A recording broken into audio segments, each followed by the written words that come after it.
trying to find her way back, has been hampered by injury throughout the season.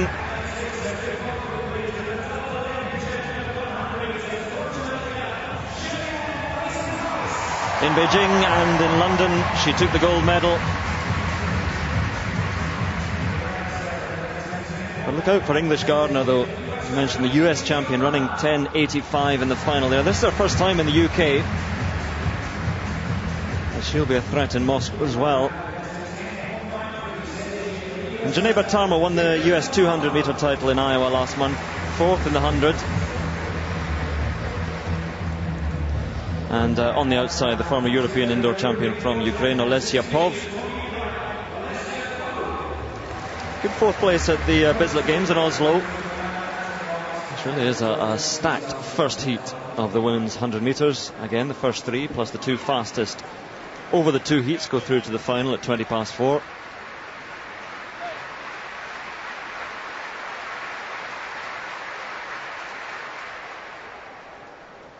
On your marks.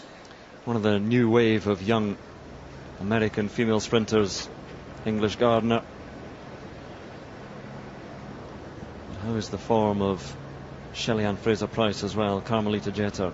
FRASER-PRYCE has been winning races in Diamond Leagues at 100 and 200 this season, but might be quite an open race come the World Championships in Moscow. Henry, Calvert, Stewart, Jeter, FRASER-PRYCE, Gardner, TARMOH and Olesya POVH. First heat of the women's 100 metres. Set. There's a good start by Shelly-Ann FRASER-PRYCE, and she takes them out. Jeter is being left at the moment a little bit. She comes through. Second place for her. Shelly-Ann FRASER-PRYCE will take it. Jeter in second, and coming through for third it was Kerron Stewart. Pretty much as expected, those 3 go through automatically to the final.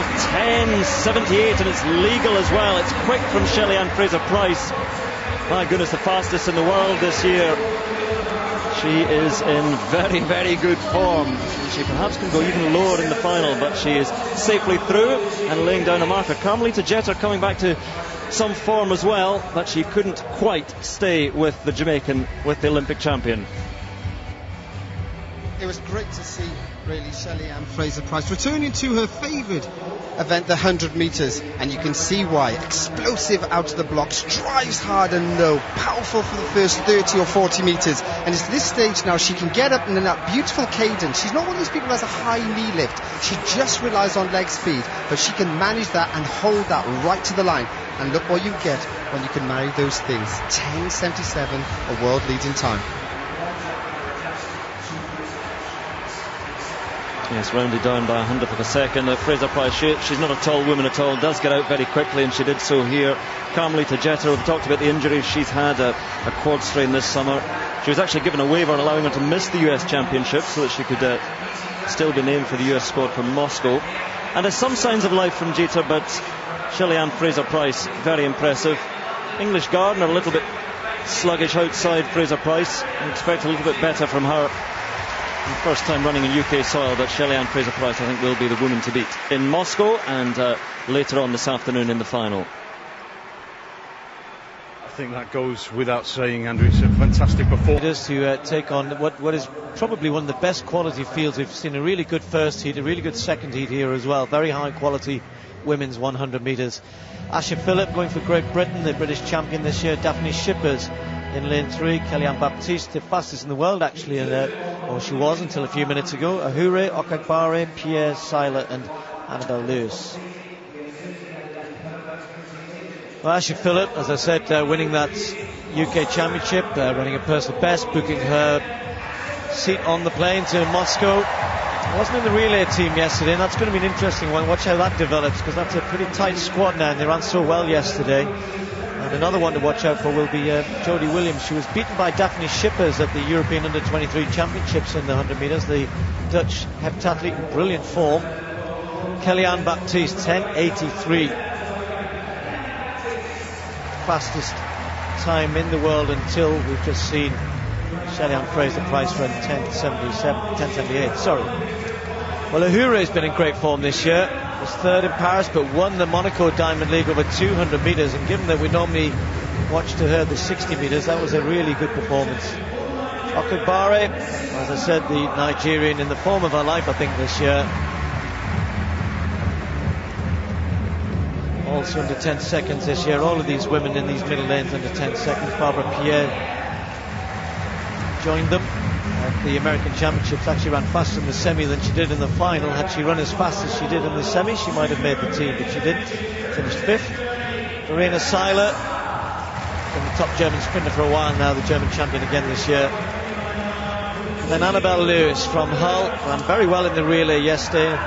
Just a word to mention that I'm sure thoughts of many athletic fans go to her coach Roger Walters, who is seriously ill at the moment.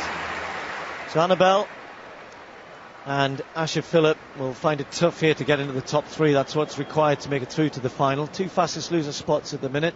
English Gardner and Schillonie CALVERT, 11.10 and 11.32 in that first semi-final. So this is going to be tough here, because with Ann Baptiste, AHOURE, Okagbare and Pierre all having run under 10 seconds, sorry, that would be good, under 11 seconds this year. The form horses, I guess, are Okagbare and AHOURE, I think.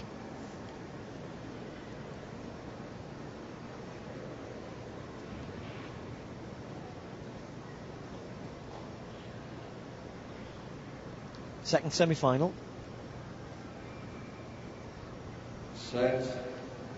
AHOURE as ever gets a good start. Okagbare almost stumbles, and Ann Baptiste is right up there as well. And Ann Baptiste just taking it with Pierre coming through. Look at Okagbare finishing quickly, tight on the line. Okagbare wins it.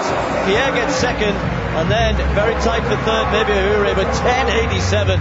And I said we've got 2 high-quality semi-finals. What is the final going to produce? It was not a good start from Okagbare. She still runs 10.87. That's another personal best. She is in the form of her life. A national record, indeed an area record as well. So Okagbare, goodness me, she could get out of the blocks as well as some of the others here. How quick could she run? Really, really superb sprinting from her. And I think we've got 4 women, Colin, under 11 seconds here. This is a mouth-watering prospect, this final that's going to be coming up very soon indeed. But as you said, Steve, look how far Okagbare comes back from. Now, all these women in front of her are sub-11-second runners. So she can get herself in position early on in this field. She's going to be very dangerous to the likes of Shelly-Ann FRASER-PRYCE. But unfortunately for her, she's not a consistent starter, while Shelly-Ann is. And that could put her under a lot of pressure this final. But once she gets motoring, good, strong, high knee lift, pulling herself, hauling herself through the field to clock a brand new African record, 10.86.